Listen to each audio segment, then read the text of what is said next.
Imagine if you were addicted to a game and played it for 10 years just to reach the final boss room.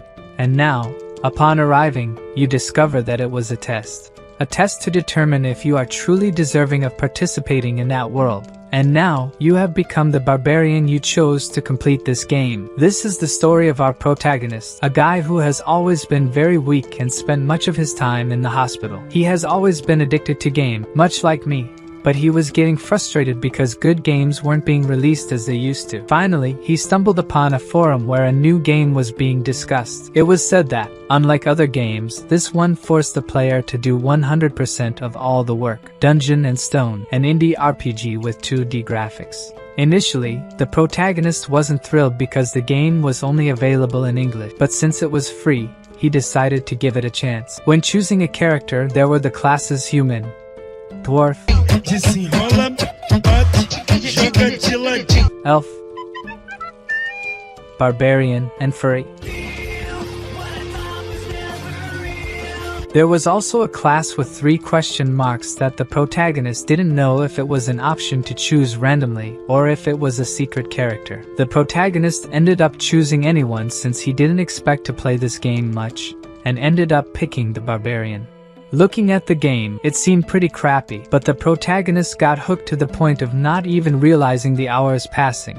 A complete addict. In this game, there are both unique classes and classes that are total garbage. You also have to ally with an NPC, and when you die, you have to start all over again. In the beginning, it was kind of cool, but then he just kept dying and dying, getting frustrated. But he didn't give up. He started playing in the hospital, then became a civil servant, even graduated from college, got a job, and throughout all this time, he always played Dungeon & Stone. Yet, he kept dying. 9 years passed. And now, finally, he reached the final boss room. He made it to the Abyss Gate. Of course, the protagonist was overjoyed with this achievement and celebrated a lot, even asking if anyone else had reached where he had, considering he sacrificed 9 long years of his life for it. Now comes the burning question: enter the boss room, yes or no? And when he selects yes, because obviously he's going to enter, right? The guy spent 9 years grinding, giving his life to the game. Is he really going to say no now? The game warns him that he might not come back, asking if he's sure he wants to enter. Of course, this just adds more intrigue, making it seem like the game is a bit threatening, you know? After selecting yes, the game starts loading, and the protagonist starts thinking about how the boss will be. Finally, the game notifies him that he has reached the abyss, that the tutorial is complete. The protagonist is dumbfounded that the game treats this as a tutorial and starts getting frustrated again because now the game is written in Korean. The protagonist really seems like the class he chose at the beginning, pissed off at everything. He truly looks like a barbarian. After the game does the user check, lights start emanating from his monitor, lights that covered him and made him feel a lot of pain, and he was completely engulfed by the monitor. His consciousness was fading away. Congratulations, young warriors! Today, all of you will leave this sacred place and become true warriors. It was at that moment he realized everything had changed. Torches instead of light bulbs. Wherever he looked, there were handsome, muscular barbarians. Moreover, there was an old man shouting for them to grab weapons that suited them best. Instantly, the protagonist starts questioning if this is the introduction of a game. His body seems fine, but rough hands, hard muscles, and tattoos. This movement, the gamer protagonist had truly become a barbarian, until suddenly, the old man starts speaking again, saying that those who are called should step forward. He begins by calling the third son of Van and Carrick. The young man approaches the old man and ends up choosing a weapon, a double-headed axe. With this, it is announced that he is now a warrior. The next to be called is the second daughter of Fenelin, Einar, and so, little by little, they chose their armaments. May the grace of Rafdonia be with you, young warriors! And only then did the protagonist understand that he is truly inside Dungeon & Stone, a barbarian, the class he had chosen, the class he was playing just a moment ago. That's what he has become. While he wonders how this happened, someone says it can't be true. Tarzan, completely scared, says they are in Dungeon & Stone. He just wants to know how they ended up there. This led the protagonist to understand that this guy is different from the other barbarians. It seems he wasn't the only one one to enter this game. Who opened their mouth? Was it you? The protagonist, completely shocked, shouted that it wasn't him, even getting angry with the guy who actually yelled. And when the dude looks forward, so it was you. Tarzan quickly started asking if they are in dungeon and stone. Don't say anything more. The old man stepped right in front of him. The son of Kajwa Orm has been possessed by the spirit of evil. Erase from your memories what this spirit said. Let's continue with the ceremony. With just that, the protagonist already understood a lot. Information number 1. People like him who entered the game are spirits of evil. Information 2. You'll die if someone finds out. And the third information is that his head could have been rolling on the ground right now. Fourth son of Senik, step forward. All this situation made the protagonist soil his pants, as one by one the others were called. But the question here is, the protagonist doesn't know his own name. As more and more people were called, the protagonist came up with a plan. He must move 2 seconds after someone's name is called, and no one moves until son of Jandel, Bjorn.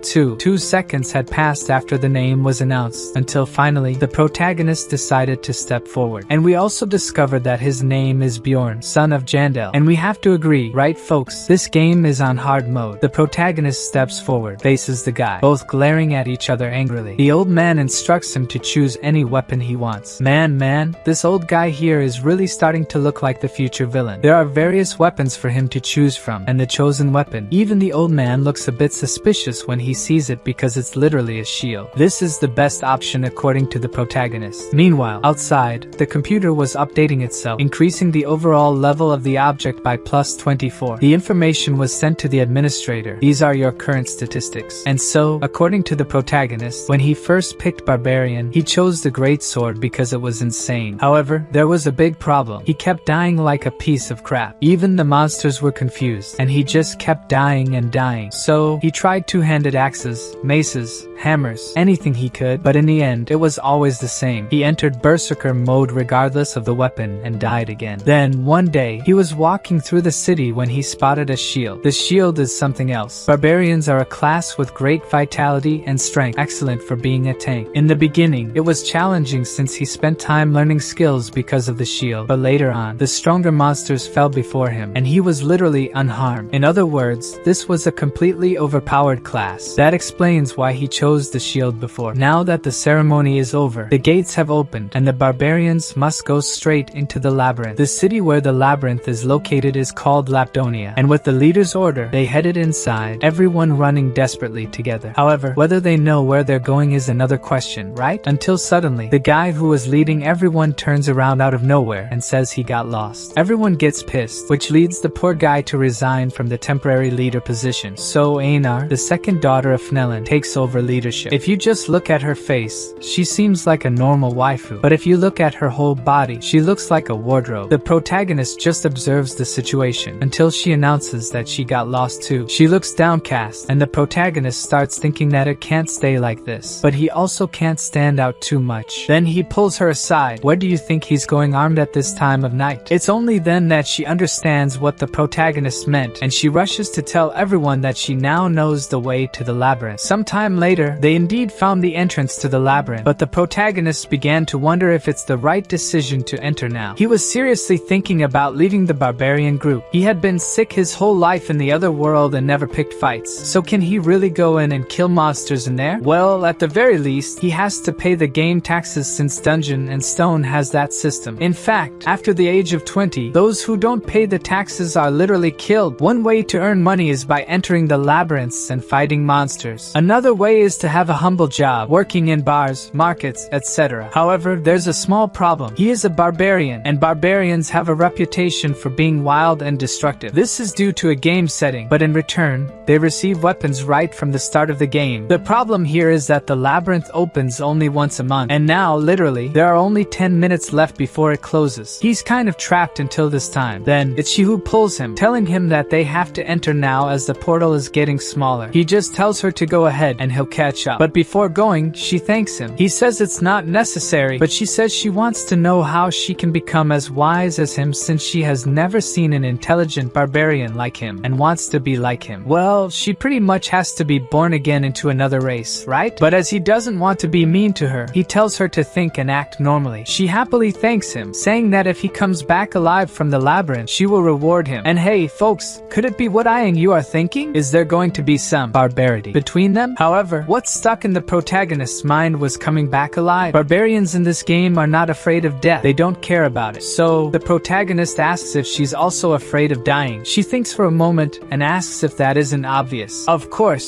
she's afraid, but they are natural warriors. If you don't know how to fight, bad luck. This kind of made him understand that he will have to go into the labyrinth. So, that's it. They'll see each other inside the labyrinth, or not. But being a barbarian, he learns to overcome fear. And now he's heading inside, right folks? You entered the first floor, Crystal Cove. Oh, and I'll let you know, the protagonist is not a crybaby, okay? He's a man of few words. Now inside the dungeon, he literally can't see anything. And when we talk about dungeon and stone, the protagonist is a veteran. That means he knows there should be crystals on the walls that illuminate at least some part of the past. So he realized he ended up being sent straight to the dungeon of darkness. And this was something that had never happened to him in his 9 years of playing the game. So the guy starts to walk and feeling the walls.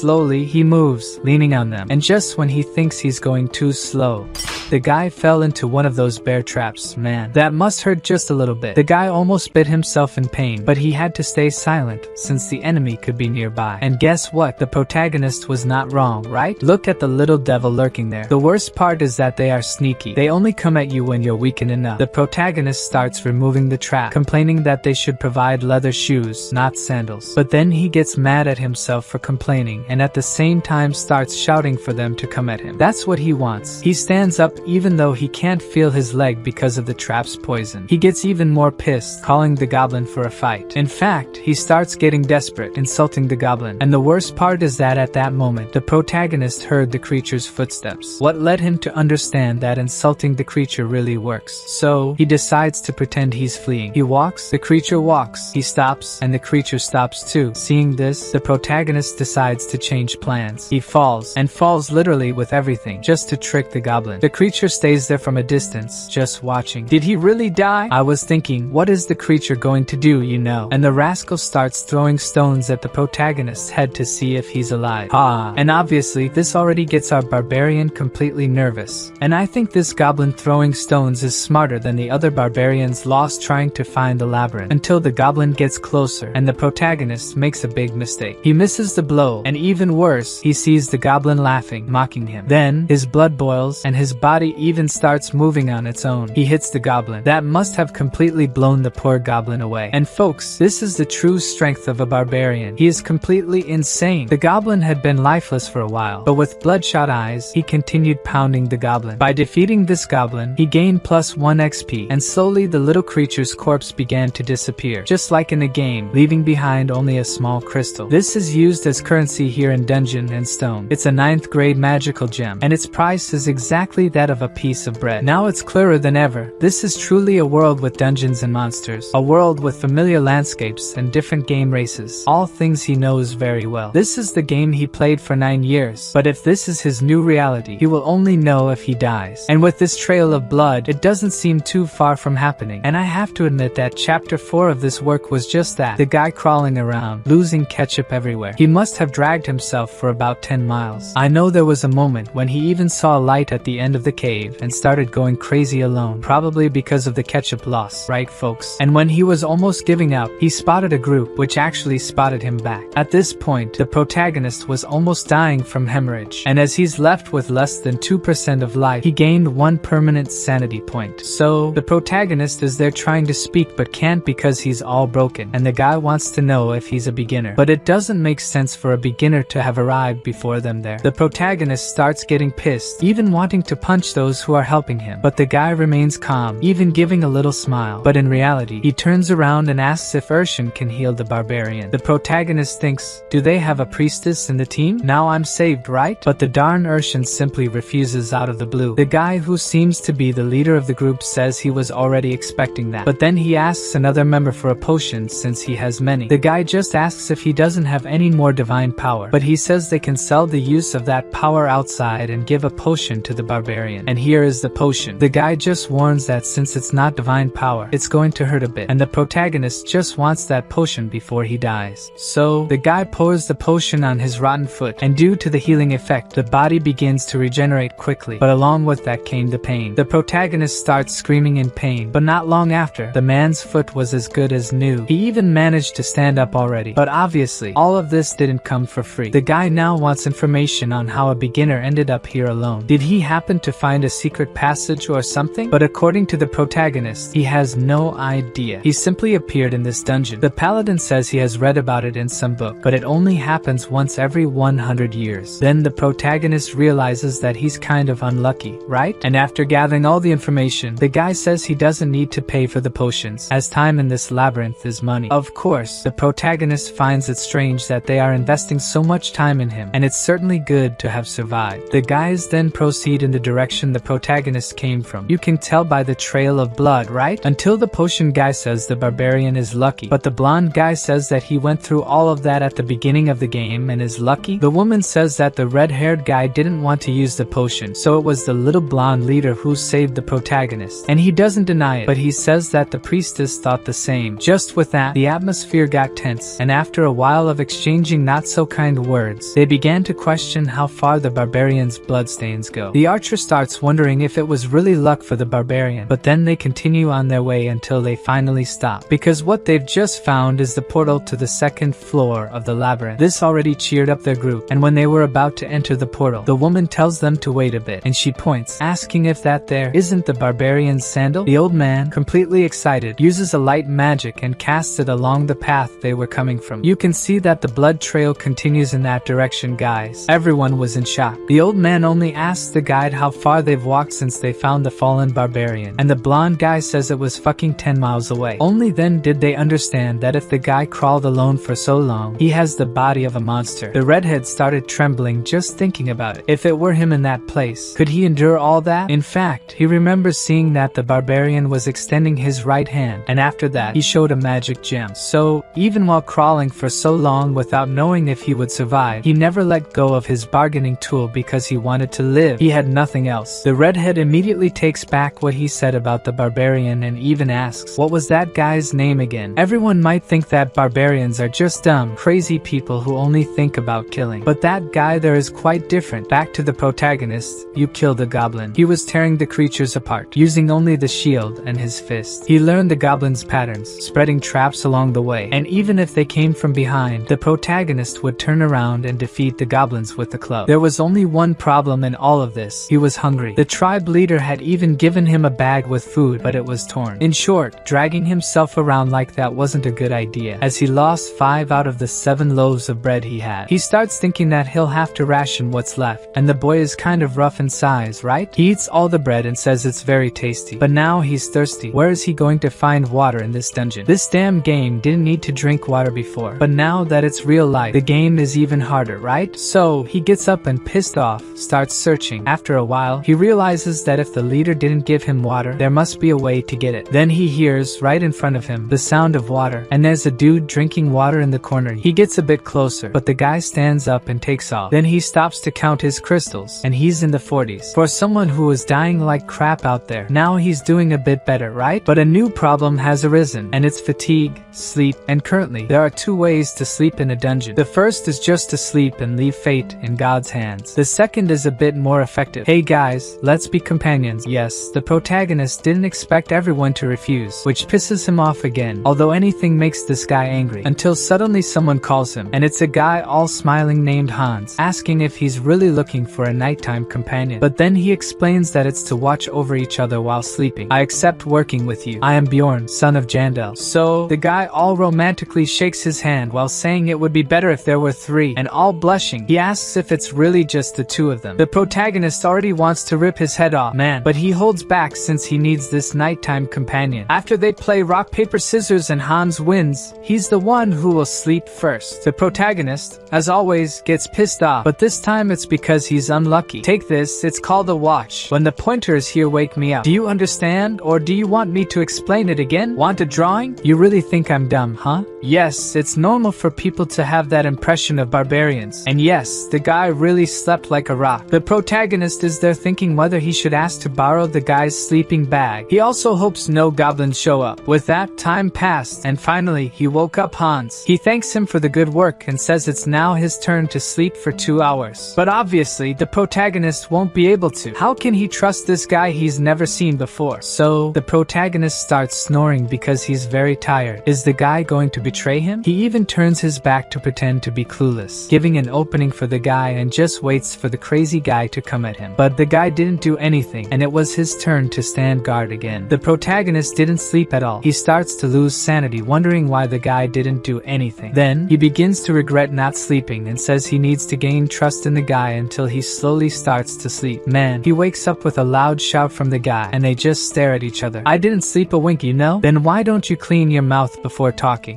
Sorry man. The protagonist lets him know he can sleep more if he wants, and he'll continue to watch. But the guy, all happy, says there's no need. He can sleep, and he'll take care of it. The protagonist thanks him. Hans keeps that sly smile the whole time. The protagonist realizes it. The guy has a good image. He offers help, didn't blame him when he slept, and even refused to switch shifts when he made a mistake. In Dungeons and Stones, the game he knows, kind guys like this literally don't exist. He opens his eyes with the guy asking if he's awake, and with a giant hammer in hand, he asks if the protagonist doesn't want to sleep a little more. Man, if the protagonist hadn't dodged, he would have been smashed on the spot. He even jumped away, and the guy couldn't believe he dodged that. I think he triggered the rage of a guy who's already not quite right in the head. Someone might die in this mess. The protagonist goes at him with total hatred, and the guy asks him to wait. Then, he hits the guy with a shield, cracking his head. He kept asking to stop, that he could explain, but in the protagonist's mind, unlike the goblins, this guy didn't go down with just one hit, so just hit him again. The guy goes flying meters away, and starts crawling just like the protagonist did at the beginning of the story. But I tell you, this time the protagonist is kind of insane. The guy keeps apologizing, and the protagonist just wants to know why he did it. The guy said he was going to knock him out to steal the magic stones. Then he starts talking about taking the shield too, and the equipment because it would fetch a good amount of money. Is that all? Yes, now let me go. I don't think that's going to happen, man. This is the last chance the protagonist is giving him to tell the truth, and the guy, scared out of his mind, says he wanted the heart. The barbarian is confused and doesn't quite understand, but the guy says that a barbarian's heart is worth a lot of money. It seems like they're being used as raw material for magical items. So, resuming, the protagonist was like a goblin to this guy. If he could hunt him, it would be worth it. But Bjorn wants to know why he only acted now and not when he was sleeping, and the reason is that he also needed to sleep. Now that I've said everything, are you going to let me go? The protagonist knows that more people like this guy will appear, so will he always let them go? The guy starts saying he's not like the others, but the protagonist just raises the shield, and this is the first one to die at his hands. It's only been 1 day since he entered this new world, and he has already killed someone. Achievement unlocked for committing your first murder +1 permanent mindset. And with that, the character equipped shoulder pads, and the item level increased by +13. Then, he equipped a backpack, expanding the inventory space, and equipped the hammer, increasing the item level by +30. He also put on boots. In summary, he equipped everything that belonged to our buddy Hans. I told you that guy was a true buddy. He gave our barbarian a bunch of cool items. Let's thank him, right? Thank you, Hans. You're a real friend. Thanks to him, the protagonist stepped out of primitive life. Now, he has water, medicine, and even a watch to tell the time. And here is the current status of our barbarian. Now he simply goes around destroying the goblins. This big hammer here was very useful. Around day 2, the goblins started appearing in groups. Nothing he couldn't handle. But there was a single problem here, and it wasn't the goblins. He killed them all very easily. The problem again was sleep. He would even lean against the wall to relax a bit. But at that moment, goblins always showed up thinking he was asleep. This already made him furious,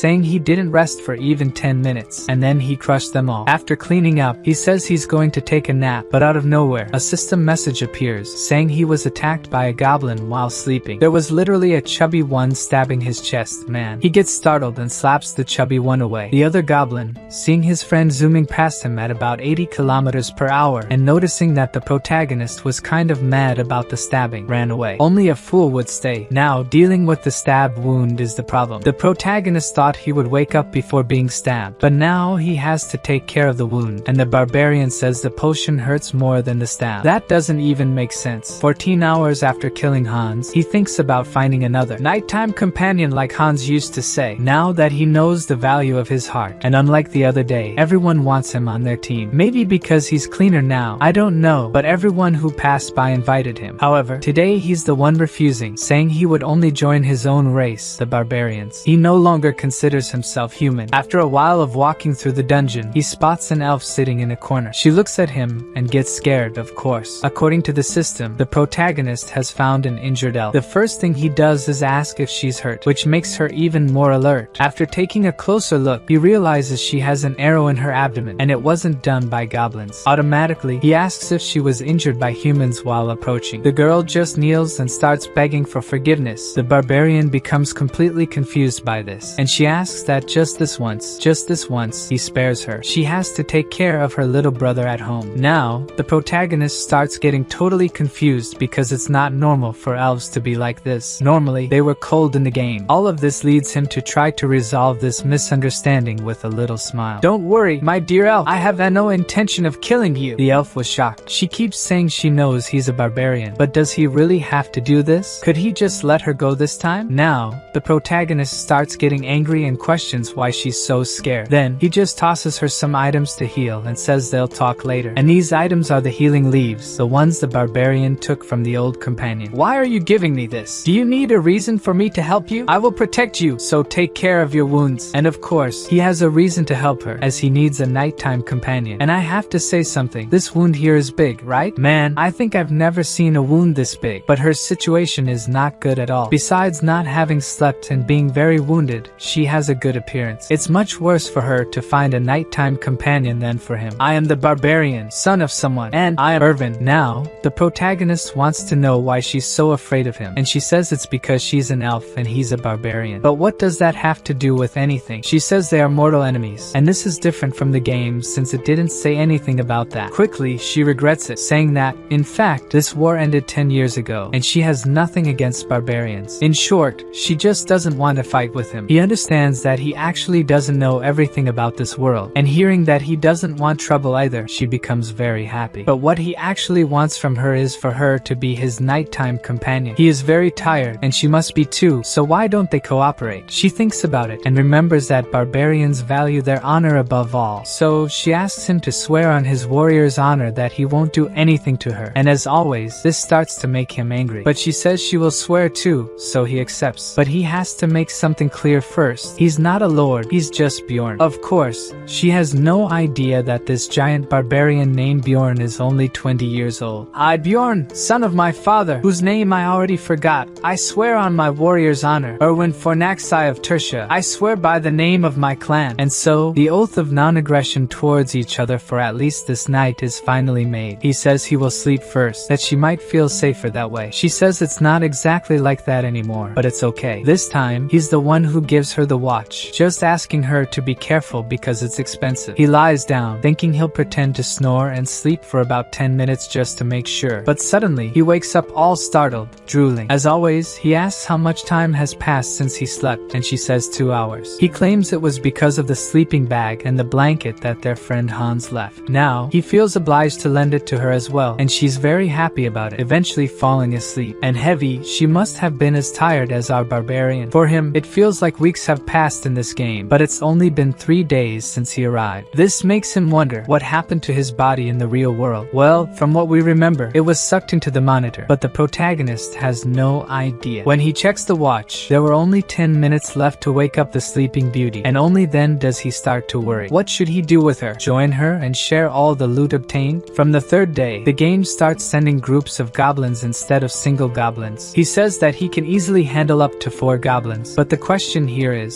safety to sleep or more magic stones? The problem continues to be sleep. Then, out of nowhere, he spots 2 humans coming in his direction. They are already whispering if that isn't the elf they were looking for, and the other says yes, it is her. The blonde comes up to him and asks about his relationship with the elf. He's a bit grumpy but still friendly, saying they are nighttime companions. However, when When the blonde asks when he goes away and leave her alone, he gets completely furious and says he won't even answer. This makes the guys tremble, but he says he understands and tells them to leave. Did he understand that he was going to be sliced? The barbarian understands that she is being sought, and now it's time to wake her up. But she's all sly, asks him to wait 5 more minutes while pulling the blanket. You know who got nervous? He calls her again, and she just complains. This makes him understand that she was pretending to be asleep. Earlier, the blanket was loose, and now she's holding it. Suddenly, she feels a pull. The protagonist just pulled her and sat her down like a child. This guy is truly a barbarian. He wants to know right away why she was pretending to be asleep, and she, all sad, says that if she got up, he would abandon her and leave. In the protagonist's mind, this is strange. It's strange that she's worried about this. So, he thinks that when she opens her eyes, their deal will be over. However, before that, he asks what she has to do with those two, and she asserts that absolutely nothing. It doesn't make sense for them to recognize her like that, and she assumes they are from the same clan as the man who tried to hurt her. At least the symbol on their clothes was from the clan called Crystal Union. Right away, he understands that it's dangerous to get involved with her since an entire clan is pursuing her. But looking at her, and knowing that she is only 20 years old, just like him, he tells her to follow him so they can talk while they walk. Go for it, protagonist. I want the beautiful elf on the team. She asks if he will help her, but he says he wants to hear the whole story first, which excites the elf. Now he listens to her story. She encountered the man on the first day inside the labyrinth, and they became nighttime companions. However, she felt something strange and ended up opening her eyes. What she saw was the man coming at her with his hand in a strange place, telling her she should sleep a little more. She only found out later that this guy is the manager of a clan that does business on the first floor. Well, for me, I already need to start making my list of people the protagonist has to kill in this story, and for now, I have only 2 people. At the top of the list is this scumbag who attacked the elf. In second place is that miserable cleric who didn't heal the protagonist. For now, let's leave our list like this. Back to the elf. She says she managed to escape that day, but his clan keeps pursuing her. That's how she ended up with an arrow in her abdomen. Now the protagonist wants to know how they can track her, and it seems they use message stones to continue chasing her. Message stones are a mystical device that allows communication when synchronized before use, with a range of about 300 meters. It's like a walkie-talkie, and he realizes that if he leaves her alone, she will be captured. But it doesn't seem like she did anything wrong, so why so much insistence from them? Is it just to shut her up? She says it's not like that, and all blushing, she says that when she was running away for the first time, she threw her knife, and it happened that it seems she hit in a terrible place. In a terrible place, if you mean. There, you know, I heard it got really ugly. He couldn't even put it back with potions. Yeah, that's more than enough reason for them to pursue you. She apologizes shyly for that, but it was simply karma for the guy, right? Suddenly, she feels a strange sensation and tells Bjorn not to look back. They are being followed. There's a group behind them at a distance of 150 meters. The protagonist is impressed with her precision, and this must be the passive ability of the elves. The protagonist says they will pick up the pace and asks if everything is okay for her. She says yes, but he knows that her wound has reopened. However, she didn't complain. This strong little elf, I didn't like it. I loved it. But even though they are accelerating, the distance between them has not decreased, so the protagonist starts thinking of a plan. She notices that he is very pensive, asking if everything is okay, but he only asks what she is good at. Proudly, she says she is good at washing clothes and cleaning the house, which cools down the barbarian's strategy atmosphere. I'm talking about combat, crazy girl. She says she's good with bows, with spiritual fire magic, and the protagonist realizes that this is the rarest element. But he wants to know if she has ever killed someone before. She says no, but claims that if needed, she can. The protagonist says he understands and asks if she wouldn't like to become his companion until they leave the labyrinth. But then I'll get the rewards. And me? Me? What about me? I get nothing? Okay, then I'll take 9, and you take 1. I won't accept complaints. Surprisingly, she agrees to the deal, now being only 100 meters away from the enemy. The protagonist decides to change the plan. They will take a detour and asks Erwin to summon the fire spirit, which she does, of course. The protagonist didn't expect to return to this place. The elf warns that the enemies are closer, and Bjorn asks her to cancel her summoning. Suddenly, they become visible. The protagonist knew that these guys have good tracking techniques to enter the darkness, so he calls our favorite elf and tells her to shoot to take down the enemies. She pulls her bow in this beautiful archer pose and with a cold look, shoots her arrow towards the opponent, hitting him right on the head. She thinks she just got her first kill, and the protagonist praises her, saying that if she had hesitated, they could be in danger now. Now, approaching the body. Serdin, can you hear me? Serdin, respond. Damn, we lost lost contact with Serdin. He was chasing that girl and the barbarian. Everyone listening to this transmission now, gather in the Goblin District. The guy who came after Bjorn and the elf was named Serdin. After checking Serdin's items, the protagonist saw that he had 2 daggers, a bag full of magic crystals, and a potion on his belt. As for the clothes Serdin was wearing, now it's the elf who's wearing them. The protagonist says she looks much better now. She teaches him how to use the communication item in the shape of a stone, pressing the button on its side. Repeat. Serdin is no longer responding. He was chasing that elf and was defeated. They are in the Goblin District. She is with a barbarian who has a big hammer, and the reward is 10,000 gold coins. The elf girl was already in shock, but he tells her not to worry and to summon her spirit because they are going to travel through the darkness now. They head directly to the 2nd floor of this dungeon. After some time,